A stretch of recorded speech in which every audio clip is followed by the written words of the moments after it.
Les macronistes sont-ils les pires personnes de l'univers? C'est la question que nous allons nous poser en regardant les déclarations de Maude Bréjon. Alors Maude Bréjon, c'est une macroniste de quasiment la première heure, hein. Elle a rejoint Macron en 2016. Elle a barboté, elle est très copine avec des gens super comme Gérald Darmanin. Elle est aussi très copine avec la personne qui a eu la palme de l'être humain le plus stupide du monde, c'est-à-dire Bruno Le Maire. Maude Bréjon a ensuite été porte-parole de l'incroyable gouvernement de Michel Barnier et actuellement, elle est donc députée macroniste, hein.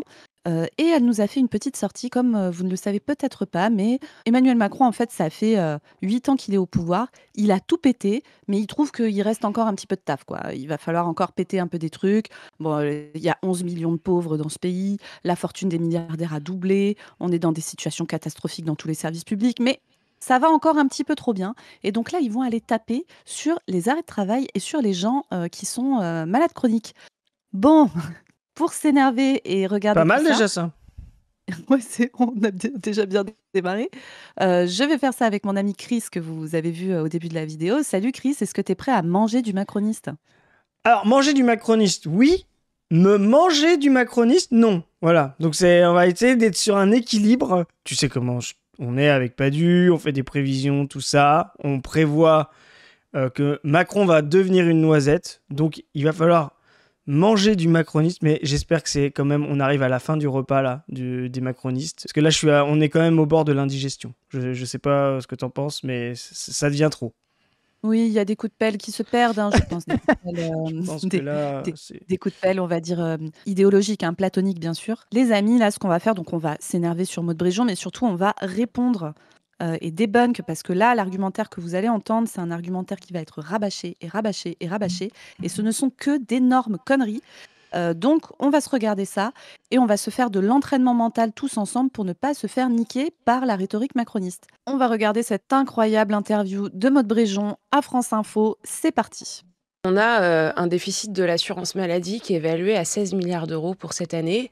Et la Caisse nationale de l'assurance maladie, qui a rendu un rapport absolument édifiant, évalue ce déficit à 41 milliards d'euros en 2030. 41 milliards pardon, en 2030, c'est demain. C'est demain. C'est demain.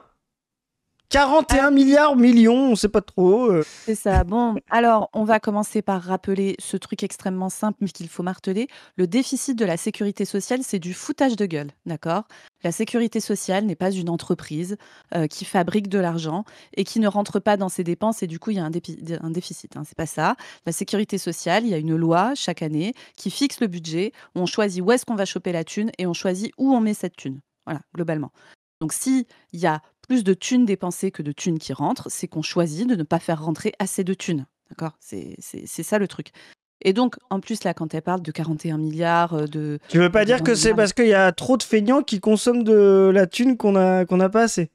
Ouais, il y a Moi, des gens qui font exprès d'avoir des accidents de travail, il y a des gens qui font exprès d'être au chômage, il y a des gens qui font exprès d'être à la retraite, qui il y a des gens prennent qui font exprès d'être malades. de C'est prendre vraiment des terrible. médicaments qu'ils ont pas besoin, quoi. Toi, il y a des gens, ils se font des soirées apéro médicaments, ils vont prendre des antibiotiques, des machins, et voilà. Ça, c'est la France, quoi. Oui, oui, c'est Ah, j'ai tous les compris. jours, hein. Tous les jours, on croise des gens qui se font des petits rails d'insuline comme ça sur le trottoir. Vraiment très classique, hein. Donc du coup, là, ce foutage de gueule-là, il ne faut pas y souscrire.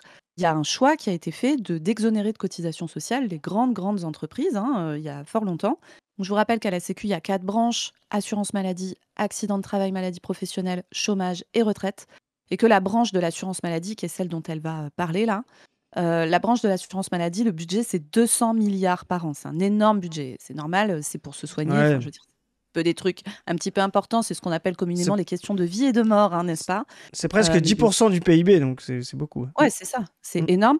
Ce qui est beaucoup moins, il faut savoir quand même que au total, nous, on dépense beaucoup moins de sous pour la santé. On est autour de 10-11% de notre PIB par rapport aux États-Unis où ils sont à 18%. Pour des résultats bien moins bons, parce que l'espérance de vie aux États-Unis est plus basse qu'en France, elle est aussi plus basse qu'à Cuba, d'accord?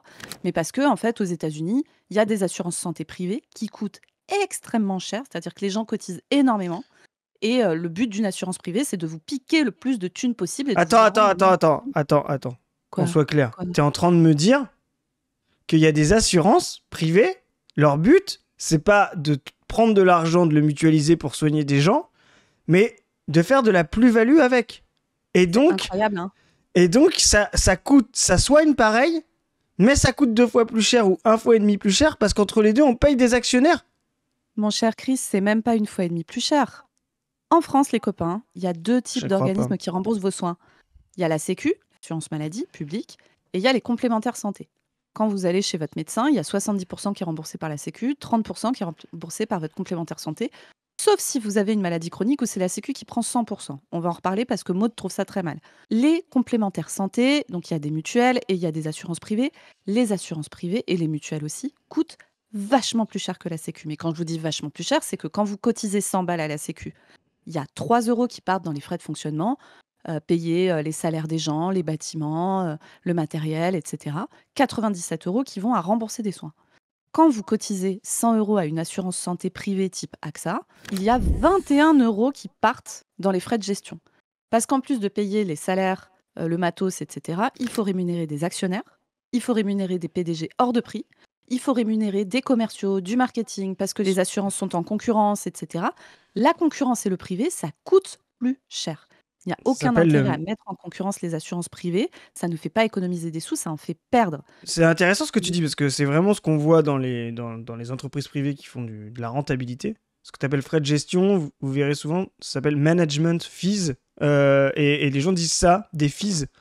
Et en fait, les fees, on a l'impression que quand tu dis frais de gestion, on paye du personnel qui s'occupe de faire de l'administratif. C'est pas du tout vrai ça. Parce que ça, il y en a pour la Sécu aussi, parce qu'il y a des fonctionnaires qui s'occupent de gérer. Il y a des... voilà. Management fees, c'est vraiment les frais dédiés aux cadres supérieurs, aux dirigeants et aux actionnaires, quoi. Donc c'est vraiment l'extorsion de la plus-value.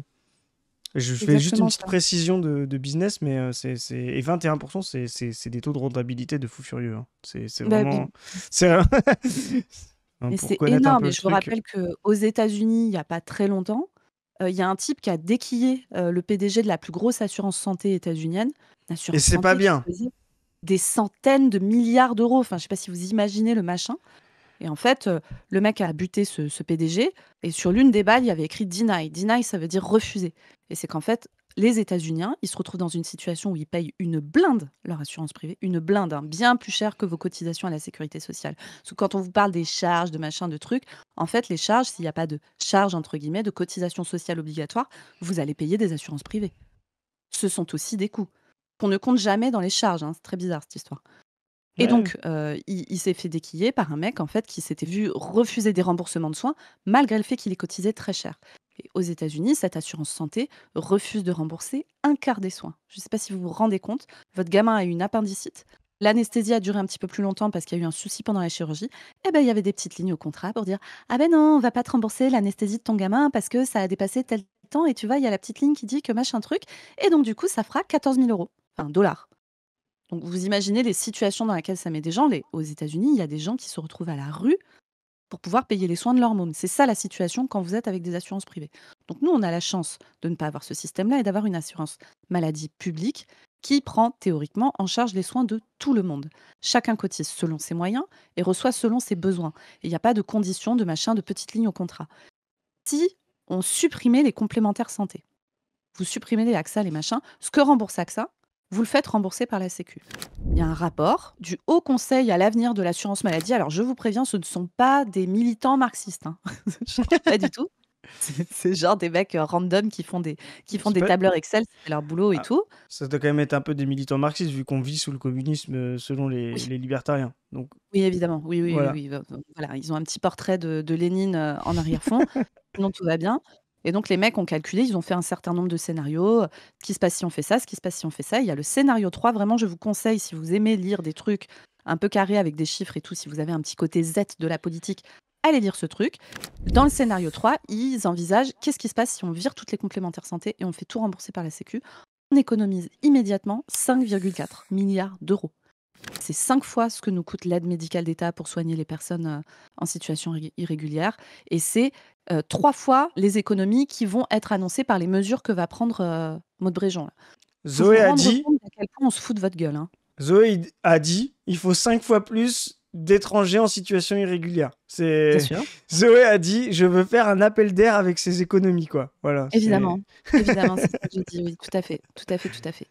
Donc voilà, Maud Bréjon se fout de votre gueule, le déficit de la sécu, ça n'existe pas, c'est juste des histoires de gars qui veulent pas aller chercher l'argent là où il est. Et si vraiment on veut aller chercher de la thune, il y a moyen, il y a vraiment moyen, mais il va falloir aller taper sur le patron d'AXA et pas aller taper sur les gens malades, les gens les plus précaires, etc. Ce que bien sûr Maud Bréjon n'a pas prévu de faire, hein, vous imaginez bien. Cela étant dit, on va continuer à écouter Maud. Ça doit nous interroger, si ce n'est nous affoler. Donc il y a urgence à endiguer ce dérapage. Catherine Vautrin a fait un certain nombre de propositions Attends avec encore, hein. 1,7 milliard d'euros d'économies. L'assurance maladie en fait d'autres. Moi, je regarde quelques chiffres.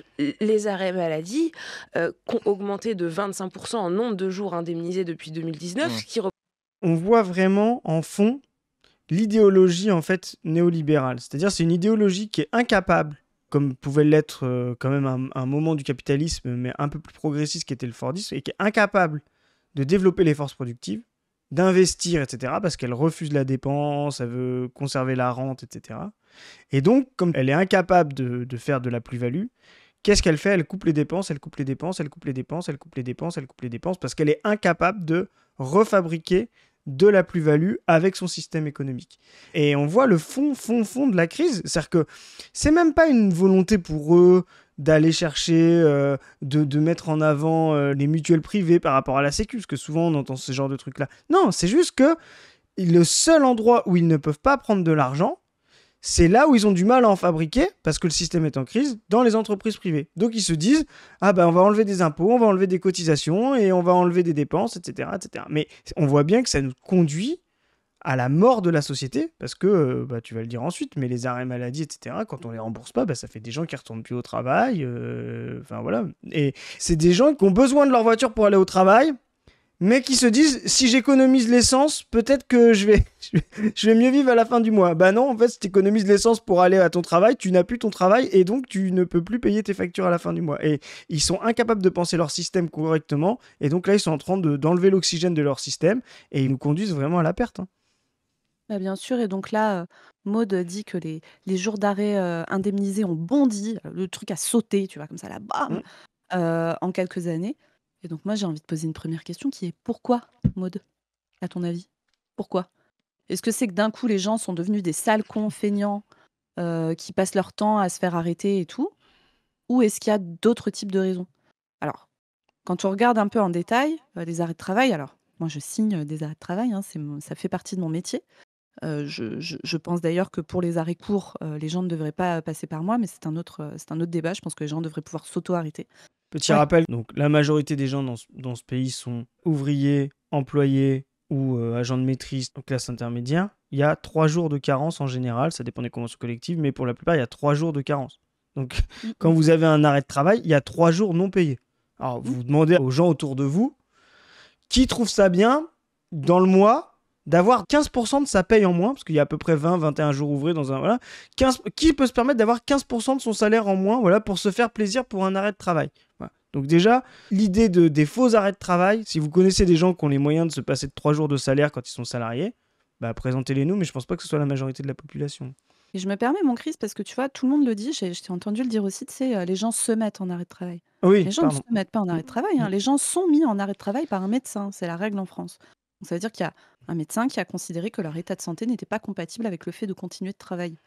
Et moi, ça m'arrive très souvent de proposer des arrêts de travail et c'est beaucoup plus fréquent que les gens refusent un arrêt plutôt que des gens me demandent un arrêt de travail alors que ça semble pas justifié. Bon, déjà, je sais pas qui est dans le corps des gens pour attester que cette personne n'est pas épuisée, douloureuse, etc. Enfin, en fait, a priori, si quelqu'un te dit je ne suis vraiment pas bien, je peux pas aller travailler, c'est qu'il ne peut pas aller travailler. Enfin, voilà.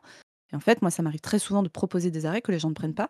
Comme tu dis, il y a les jours de carence qui, sur, on va dire, les salaires 1500, même 2000 balles, hein, représente tu perds 15% de ton salaire, c'est l'enfer.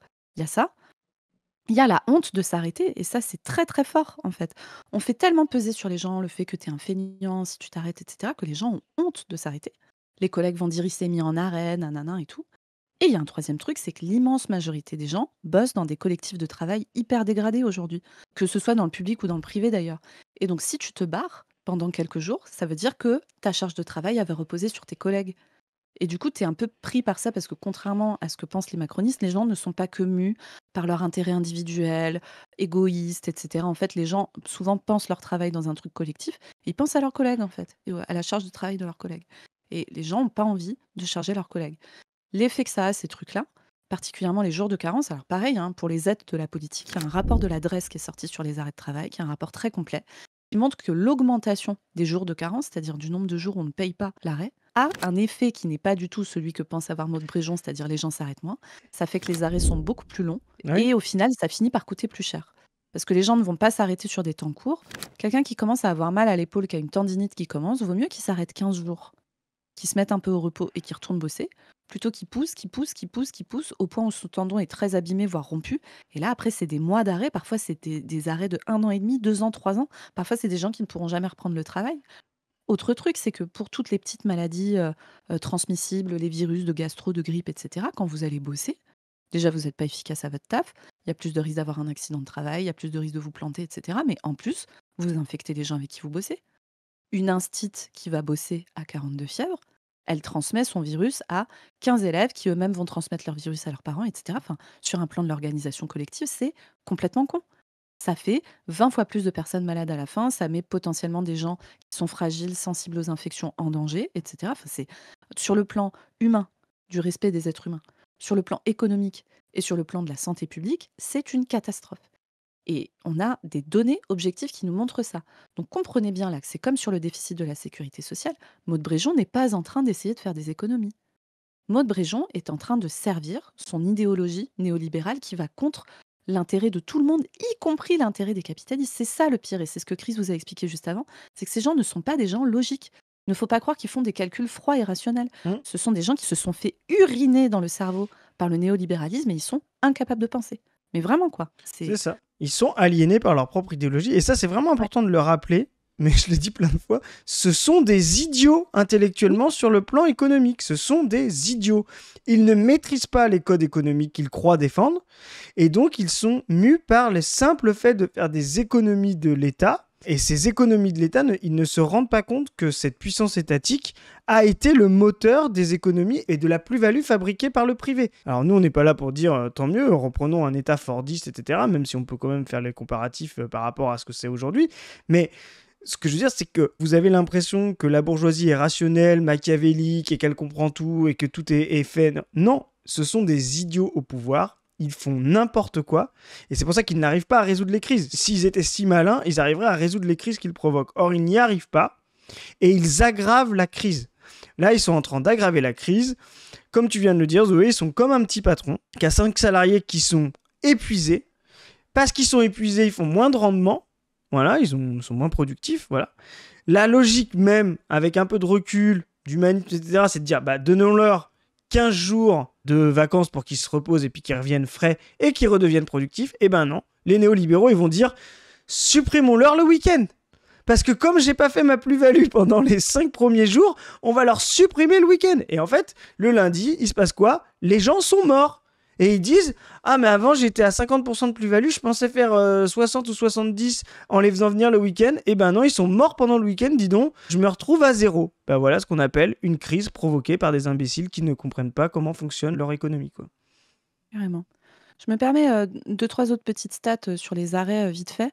Les arrêts de travail, y a, dans la fonction publique, avant il n'y avait pas de jour de carence, maintenant il y en a un. Et souvent les gens disent ouais, dans l'éducation nationale, les profs ils s'arrêtent et tout. Alors les profs s'arrêtent nettement moins que la moyenne nationale. Les personnels de l'éducation nationale en général s'arrêtent moins. Les gens qui s'arrêtent le plus proportionnellement, c'est la fonction publique territoriale. C'est donc gens, eux les feignants.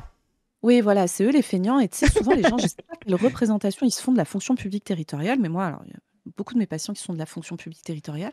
C'est des mecs qui gèrent les espaces verts, donc qui font du rotophile et tout en plein cagnard ou sous la flotte, qui bossent dehors, qui ont des horaires à la con, qui bossent en plein cagnard ou sous la flotte ou dans la neige, qui ont des métiers hyper difficiles avec des instruments qui font du bruit, qui ont des vibrations, qui s'abîment les tendons et tout. Enfin, c'est des métiers hyper durs pour le corps. Il y a par exemple les gens qui gèrent le périscolaire à l'école, donc genre qui bossent de 7h à 9h, puis de 17h à 20h, tout ça pour du coup un temps partiel payé comme de la merde. C'est ça la fonction publique territoriale. Et en plus, en moyenne, les gens qui sont à la fonction publique territoriale sont en moyenne plus âgés que le reste de la population. Et figurez-vous, ça va peut-être énormément vous étonner, mais qu'il est plus fréquent de faire un cancer du sein à 58 ans qu'à 24. Et du coup, quand on est âgé, on est plus à risque, enfin âgé, en tout cas Ouais. sur nos fins de carrière, Mm. quoi, 50 ans et plus, on est plus à risque d'avoir des maladies graves qui nécessitent un arrêt long.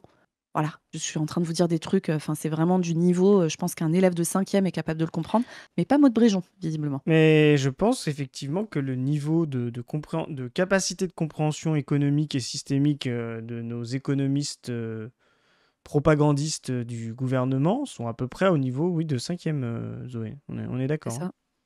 Les affections de longue durée. 15 millions de personnes qui bénéficient de ce dispositif aujourd'hui, 20% de la population contre 8% en Allemagne.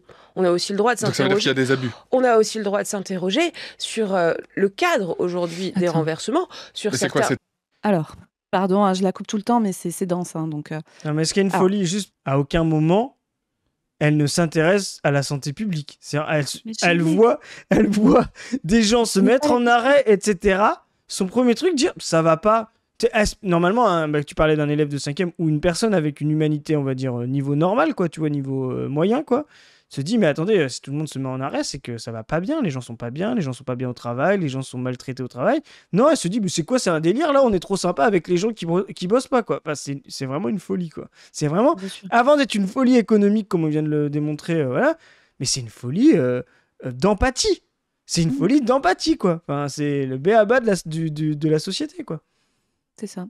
Et donc alors, le dispositif, ALD, donc c'est affection longue durée, c'est des maladies chroniques pour lesquelles les soins sont pris en charge à 100 par la sécu. On vous a expliqué juste avant que ça coûte moins cher de faire payer des soins, à 100 par la sécu. Au global, hein, ça coûte moins cher, notamment aux personnes. Et donc en France, rentre dedans plein de trucs. Déjà, il y a, 6 de la population qui est diabétique, 1 personne sur 20. Donc là, vous avez quasiment un quart, des ALD, c'est du diabète. Les gens qui ont des cancers, des problèmes de cœur, de l'épilepsie, les gens qui ont des pathologies psychiques, chroniques, je sais pas, des dépressions sévères, et cetera, et cetera. Bref, tout ça, c'est des déclarations que nous, on fait. Je sais pas, quelqu'un vient de faire un infarctus, il sort de l'hôpital, une des premières choses qu'il fait, c'est d'aller voir son médecin traitant pour qu'il fasse une déclaration de prise en charge à 100 de tous les soins qui vont être liés au fait de récupérer de son infarctus, les traitements dont il a besoin, les visites chez le cardiologue, les prises de sang, et cetera. Le transport nécessaire pour qu'il puisse se rendre, aux différents examens et tout. Là, elle dit, en Allemagne, c'est 8%. Alors en Allemagne, il est très probable qu'en fait, il y a une grande partie des soins que nous, on compte comme étant des maladies longue durée qui nécessitent une prise en charge à 100 ne soient pas comptés dedans. Peut-être que, je sais pas, un mec qui a fait un infarctus, mais qui est pas demi-mort, tu vois, mais qui est juste un quart mort, ils estiment que c'est bon, ça passe, enfin voilà. Et en Allemagne, quand même, il y a un chiffre très important qu'il faut avoir en tête, c'est que l'espérance de vie en bonne santé en Allemagne est nettement inférieure à la France. Et l'espérance de vie en bonne santé, c'est notamment lié à la qualité des soins, en fait. Est-ce que vous pouvez être pris en charge de manière précoce? Est-ce qu'une fois que vous êtes pris en charge d'une maladie grave, on peut mettre en place des trucs? Alors en France, on a vraiment de la marge d'amélioration, hein, vraiment. Mais en Allemagne, enfin, prendre l'exemple allemand sur la santé, mais c'est de la folie, quoi. L'Allemagne, c'est exactement ce qu'il ne faut pas faire, en fait. Et l'Allemagne est championne pour faire travailler des vieux jusqu'à 70 ans, et cetera. Donc voilà, encore une connerie de Maud Bréjon. Qu'est-ce qu'on a dit sur les gens qui, en période de crise de l'économie et de montée de l'autorité, prenaient exemple sur l'Allemagne? Qu'est-ce qu'on a dit de ces gens-là? Il faut s'en méfier. C'est un red Mmh. flag. Méfiez-vous, ouais, méfiez-vous. Et priez pour C'est que trop l'URSS soit en face. flexible, trop laxiste, où il y a des abus et des gens qui profitent du Il système. y, a Qu'est-ce que vous il dites? y a indéniablement des abus, il y a peut-être des pratiques issues du corps médical Ah, qui aujourd'hui vont trop loin, il y a peut-être. Les médecins intégrés. alors, les médecins, ça distribue de l'arrêt de travail tranquille comme ça? Contre Alors, quoi? on est très Contre... surveillés, hein, là-dessus. On est C'est surveillés important que de tu le plus en rappelles. plus. Ah ouais, on est surveillés de plus en plus. Alors, il y a des trucs sur lesquels on n'est pas surveillé du tout, hein. Sur le fait de, je sais pas, agresser sexuellement ce patiente, par exemple. Ça, on n'est pas Ouais, surveillé. bon. Ouais, c'est pas très grave. Si Après, elles veulent un arrêt de euh, travail aussi, c'est peut-être, voilà, c'est peut-être c'est ça. c'est Sur le vraiment fait dur, de hein. faire de l'abattage et des consultations en 5 minutes parce qu'on est payé à l'acte pour faire de la grosse thune et tout. Ça va. Sur le fait de faire des dépassements d'honoraires de zinzin qui font que les gens doivent débourser énormément d'argent pour avoir accès aux soins et que les pauvres peuvent pas se payer. Ça, on n'est pas, ça va. Par contre, sur les arrêts de travail, ça, on est bien pisté. Et du coup, vous avez votre moyenne, hein, en gros, la Sécu vous publie votre moyenne par rapport à la moyenne nationale. Moi, je suis dans la moyenne, ce qui me déçoit énormément, je vous le dis, parce que j'ai vraiment dans mes patients, beaucoup de gens qui ont des métiers manuels très difficiles et tout. Et en fait, théoriquement, je devrais être au-dessus de la moyenne. Par contre, en déclaration de maladie professionnelle, je suis nettement au-dessus de la moyenne, justement parce que mes patients ont ces pathologies-là et que moi, je suis assez. Dès que je peux faire une déclaration de maladie pro, je le fais parce que les soins les gens sont bien mieux indemnisés en arrêt de travail quand ils sont en maladie professionnelle. D'ailleurs, je vous le dis à tous, quand vous vous blessez au travail ou sur le trajet du travail, c'est un accident de travail. Déclarez-les, putain, parce que derrière vos soins sont pris en charge à 100% en lien avec ça.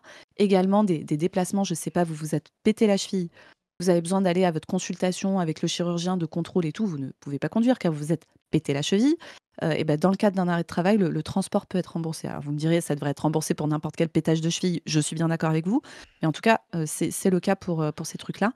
Et au niveau de l'arrêt, vous êtes bien mieux indemnisé. Vous êtes indemnisé plus haut. Hein, vous n'êtes pas qu'à 70% du salaire. Oui, je rappelle que l'indemnisation des arrêts de travail, c'est que 70% du salaire. C'est-à-dire que vous avez les 3 jours de carence et après, vous êtes payé à 70% du salaire. Enfin, c'est vraiment, vous avez des baisses de revenus énormes quand vous êtes arrêté, en fait. Hein. Donc, ce n'est pas le cas quand vous êtes en arrêt de travail. Il n'y a pas de jour de carence. Donc, vraiment, faites vos déclarations d'accident de travail. C'est hyper important. C'est un médecin qui doit le faire, malheureusement. Et la boîte doit vous filer un papier pour ça.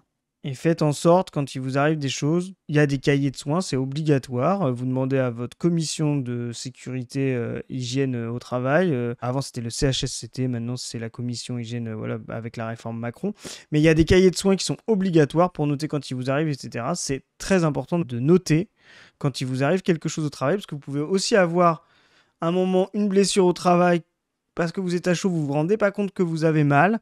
Si vous ne notez pas cet effet-là dans le cahier, après, l'entreprise peut contester le fait que ce soit au travail que vous avez. C'est très important de faire ça par rapport à ce qu'a dit Zoé.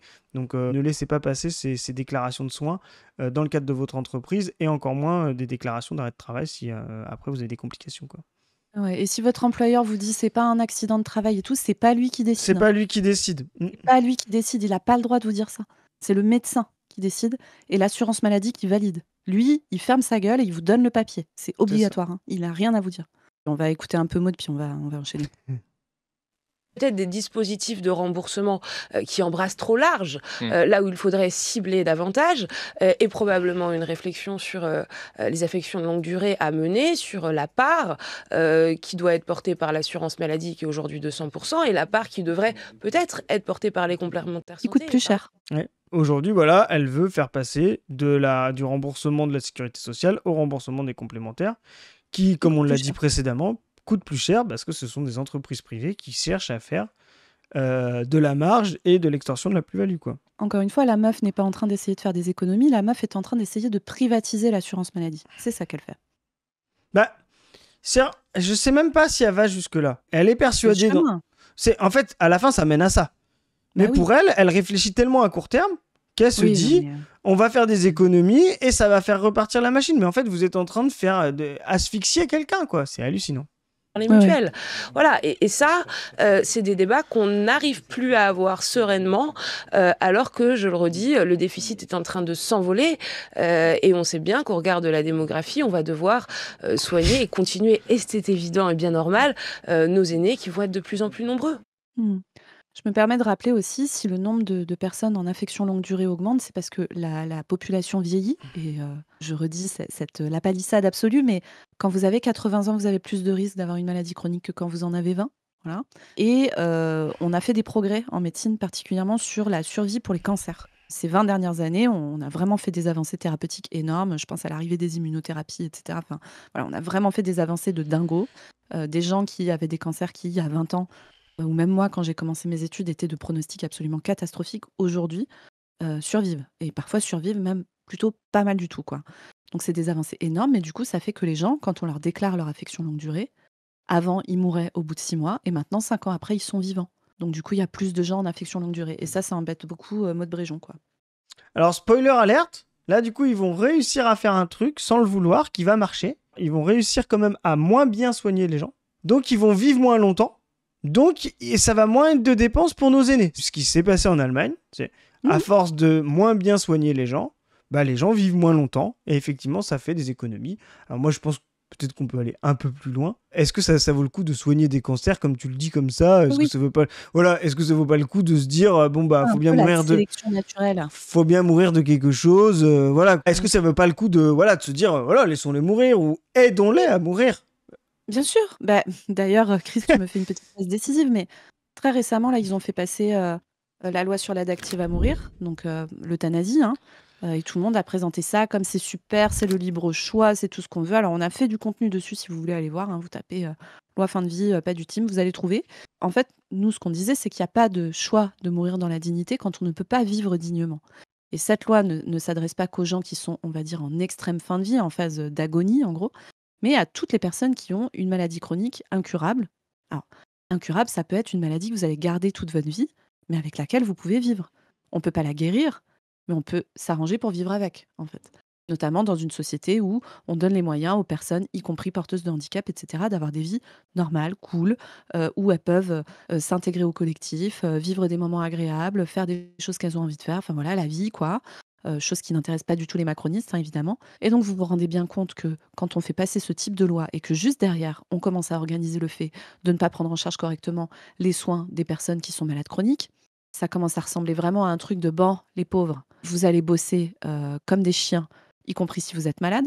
Une fois que vous êtes complètement brisé, on va pas correctement vous rembourser les soins. Et si vraiment votre vie est trop compliquée, ben on n'a qu'à vous buter. Vous avez le libre choix.